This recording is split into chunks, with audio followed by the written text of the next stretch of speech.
beloved Boss Mike Cervera.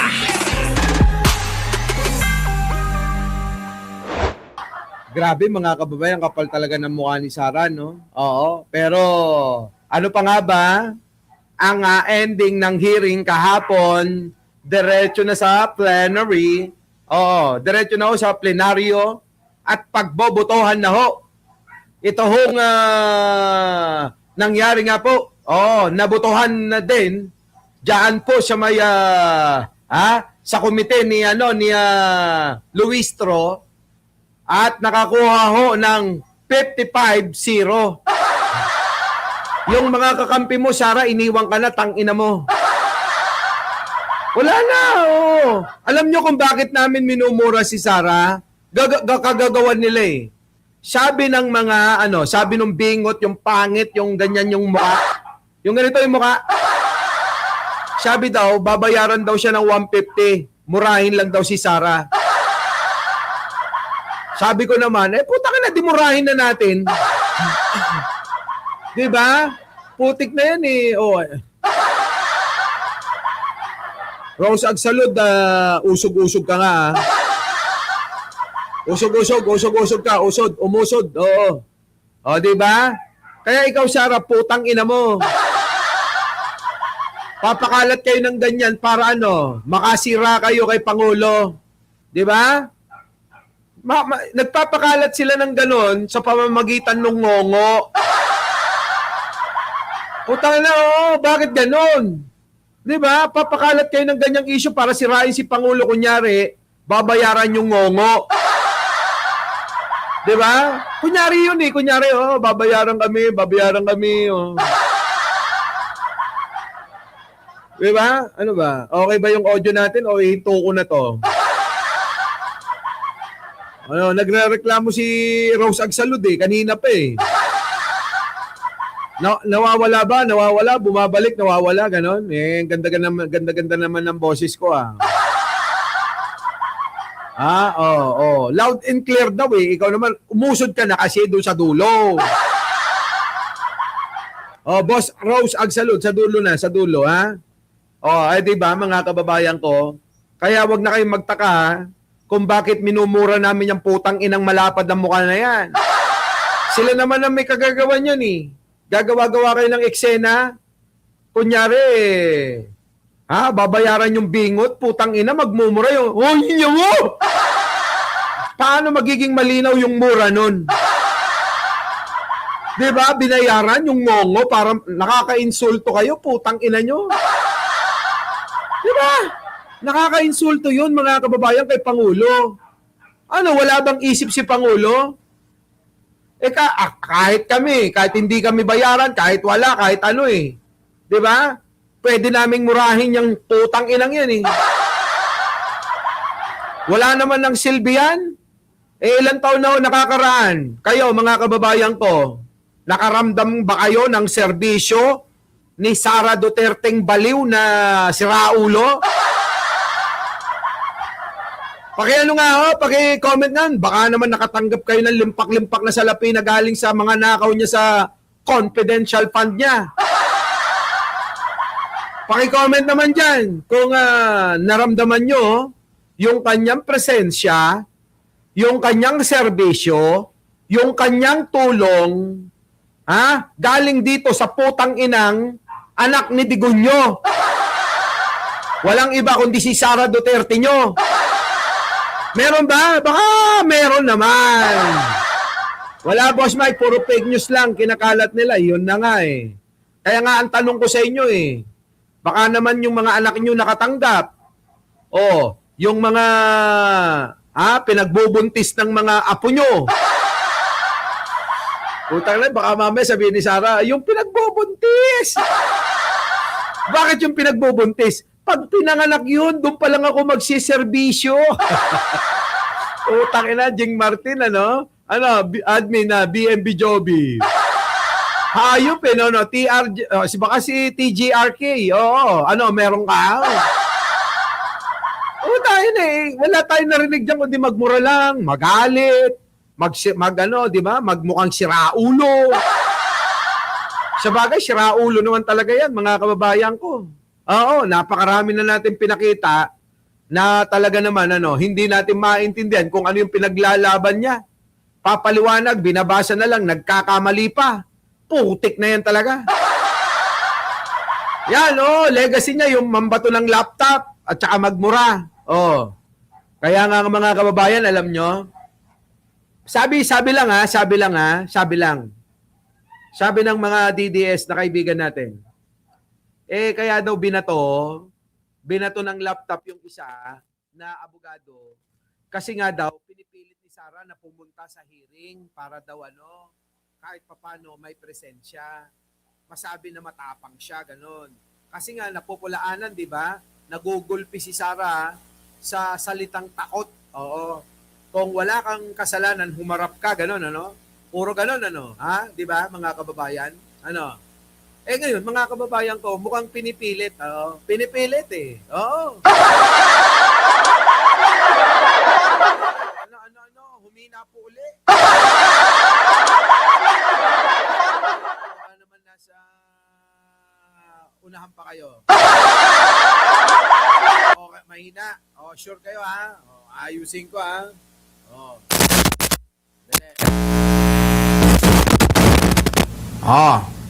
Okay na.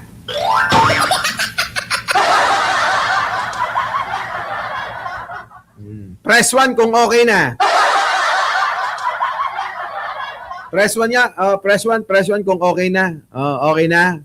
Press 1 nga ni. Yan, okay na. Press 1 na sila. Di ba? Nasaan na tayo? Dito kay Sarang Baliw, putang inan to, nawala tuloy ako. Di ba Marites Musni, Jing Martin, Gerald Samson. Yun na nga. Ulitin ko yung sinabi ko, itong putang inan Sara Duterte nyo.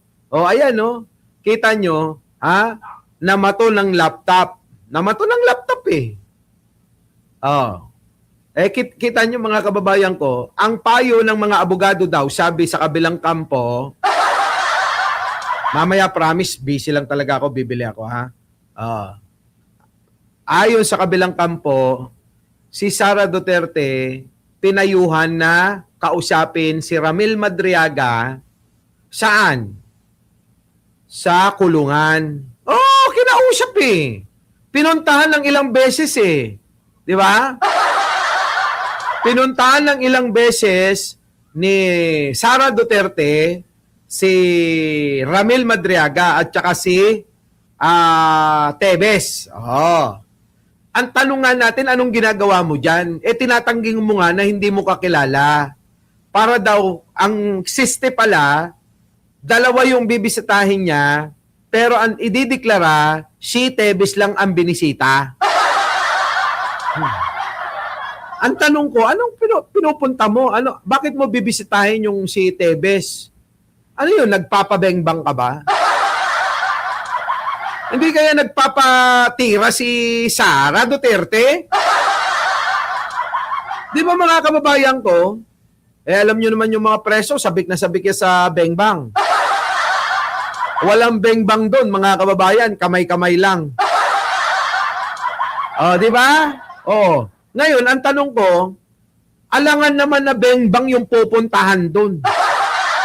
Ako, hindi ako naniniwala hindi ako naniniwala na gano'n, na bengbang lang yun. Baka na lang, bonus na lang. Baka naman bonus na lang yun, pero ang pakay talaga ay kausapin ang Ramil Madriaga kasi sabi nga, sa aking bolang kristal, sa panaginip ko, sa bolang kristal, inutusan ng kanyang ilang abogado, nagpayo ang kanyang mga abogado na kausapin. Kausapin daw si Ramil Madriaga, hindi si Ramil Cruz, Rayan, Juliet Mike, kausapin mo si Ramil Madriaga, operan mo na ng malaking kwarta kasi kapag nagsalita yan, yari ka, masisira ka. Ganun nga ang nangyari mga kababayan. Ganon! Di ba? Tignan nyo, nasisira na si Sara Duterte. Hindi na umaangat yung kanya yung rating sa survey. Pabagsak na ng pabagsak, pahabol na ng pahabol yung mga hindi pa nagdideklara. Ang tanong natin, ano kaya talaga ang katotohanan sa pagdalaw ni Sara diyan sa kulungan ni Ramil Madriaga? At isinali pa si Ernie Tebes. Yun na nga yung kwento, liwanagin ko lang. Dalawa, ang pakay talaga si Ramil Madriaga. Ikalawa, si Tebes. Parang pag hindi nakuha si Tebes ng suhol, bilyon Bilyon. Bilyon yung suhol, mga kababayan Sky's the limit, eka. Pag hindi nakuha ng suhol, dahil sa sama ng loob ni Ernie Tebes, ay ni Ramil Madriaga, sa sama ng loob niya pinagpalit Di ba? Ako ay pinagpalit, pero di yun masakit. Alam mo yung masakit? Pinagpalit ka sa panot na baboy na bakla. Di ba? Ang sakit nun, mga kababayan. Loyal na loyal itong Ramil Madriaga sa mga Duterte. Pero ang masakit doon, pinagpalit sa baboy na panot, di ba? Kaya yan, mga kababayan, yung sinasabi ko. Dinasaktan. Hindi na ngayon pinag-uusapan ng pera-pera na lang. Minsan kasi yung ininvest mo na emosyon para sa tao, na ini-expect mo na magbabalik ng ganun din sa'yo. Yung pala, mga kababayan, etong Ramil Madriaga, nag-invest ng emosyon, pagmamahal sa mga Duterte. Sukdulan, itaya ang sarili. Ang ending, pinagpalit kay Harry Roque. Ang sakit nun, mga kababayan ko, sa totoo lang, hindi na pag-uusapan ng pera dyan. Ngayon, bakit naman? Ano naman ang connection daw ni Ernie Tebes? Ayon sa ating bolang kristal panaginip. Kapag ka daw hindi napapayag, si Ramil Madriaga sa gusto ni Sara Duterte, kita nyo, siya na mismo yung pumunta. Si Sara Duterte mismo ang pumunta sa kulungan para dumalaw. Kakausapin naman si Ernie Tebes. Ernie, masisira ako dito kay Ramil Madriaga, Ernie. Yes, Madam Vice President, anong gagawin ko? Anong may paglilingkod ko? Ernie, bulong ko lang Ayaw Inalok ko na ng 1 bilyon. Nung una, 500,000. Tapos 1 bilyon na. Sky's the limit na nga yung kasunod. Ayaw pa rin, hindi talaga mabili. Madam, anong gagawin natin kung ayaw ng pera niyan? Alam mo na yan. Kaysa masira ako, tirahin nyo na. Pategi, bambam nyo yan, Alam ko naman marami kang connection dito sa kulungan. Tirahin mo na. Diba, mga kababayan, Kaya kung matatandaan ninyo, meron siyang nirereklamo na sa hallway ay meron isang sasalubong na sasaksak sana sa kanya. Diba? Bakit? Bakit gusto nyo patahimikan ng isang Ramil Madriaga? Tapos sinisira nila, kriminal yan, eka. Hindi pa naman napapatunayan. Diba? Kidnapper yan, eka. Hindi pa naman napapatunayan. Inutusan nga ng tatay mong bumili ng mga kung ano-anong mga mamahaling sasakyan, motor. Di ba? Kita nyo naman, yung binili, mga kababayan, FJ Cruiser. Harley Davidson. Di ba, mga kababayan, yung mga sasakyan, kakaiba talaga. Tapos sasabihin nila, hindi nila kilala. Pero isa lang mga kababayan, na malinaw. Minsan napapaisip na ako, baka nagpabengbang.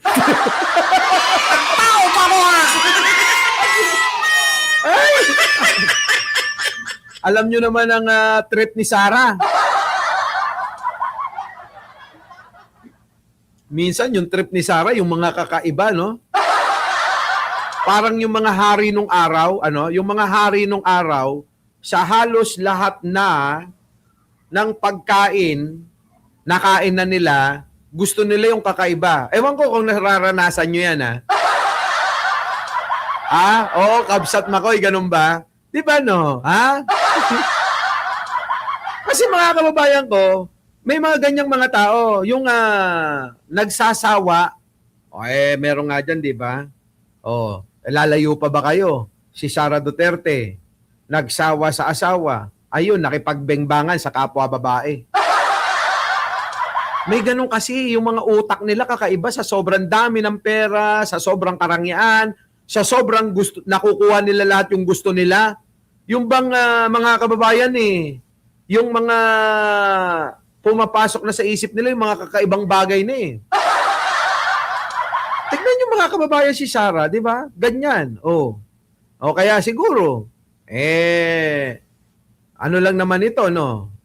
Ating opinion lang.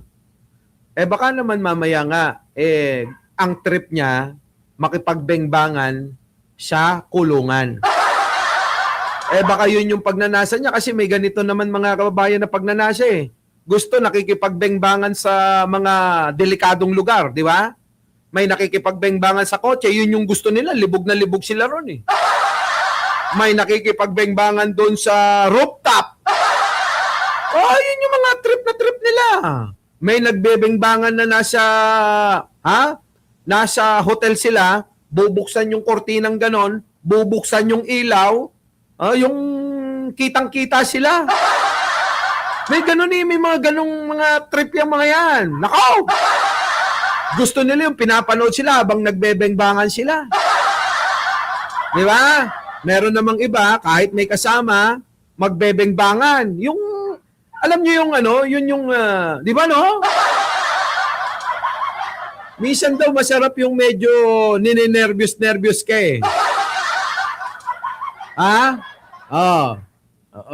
nako. Yung iba naman habang nasa swimming pool, nagbebengbangan. Habang nasa dagat, kahit maalat, kahit masakit, sige lang. Di ba no? May mga ganon. Gusto sa talahiban. Meron namang bahay, meron namang hotel, pero mas gusto nila yung ganon yung mga trip nila yun no? May ganon talaga mga kababayan, yung pantasya nila ganon, no? May ganon, yung pantasya nila, gusto ko ganito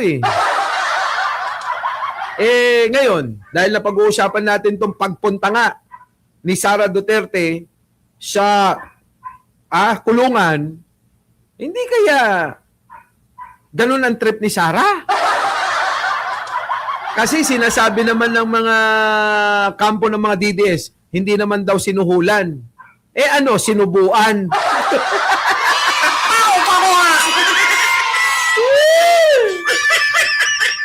Tayo na. Hindi siya sinuhulan, sinubuan? Jason Permin, ha? Yung Karuba first before others. Ayop ka, Sara. Ewan ko! Uy, wala namang bastos. Our beloved Boss Mike Cervera.